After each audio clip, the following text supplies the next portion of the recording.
A medium-term financial crisis caused partly by France's decisive involvement in the American Revolutionary War led to the French crown first calling an assembly of notables.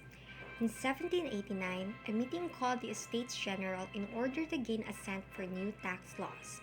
The Enlightenment had affected the views of middle-class French society to the point where they demanded involvement in government, and the financial crisis gave them a way in to get it. The Estates General was composed of three estates: the clergy, the nobility, and the rest of France. But there were many arguments over how fair this was. The third estate was far larger than the other two, but only had a third of the vote. Debate ensued, with the call for the third getting a bigger say. This third estate, informed by long-term doubts over constitution in France and the development of a new social order bourgeois, declared itself a national assembly and decreed the suspension of taxation, taking French sovereignty into its own hands. After a power struggle which saw the National Assembly take the tennis court oath not to disband, the king gave in and the assembly began reforming France, scrapping the old system and drawing up a new constitution. With the Legislative Assembly, this continued the reforms, but it created divisions in France by legislating against the church and declaring war on nations which supported the French king. In 1792, a second revolution took place, as Jacobins and sans-culottes forced the assembly to replace itself with a national convention which abolished the monarchy and declared France a republic in 1793 and executed the king.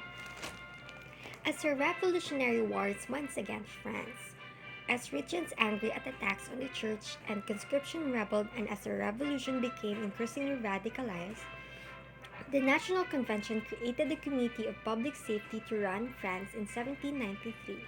After a struggle between political factions called the Girondins and the Montagnards was won by the latter, an era of bloody measures called the Terror began, when over 16,000 people were guillotined.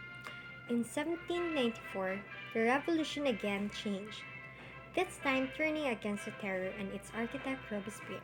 The terrorists were removed in a coup, and a new constitution was drawn up, which created in 1795 a new legislative system run by a directory of 5 men.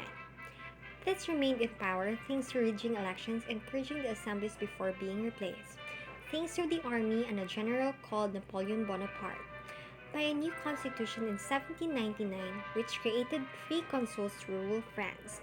Bonaparte was the first consul, and while the reform of France continued, Bonaparte managed to bring the Revolutionary Wars to a close and have himself declared consul for life. In 1884, he crowned himself Emperor of France. The revolution was over and the empire had begun.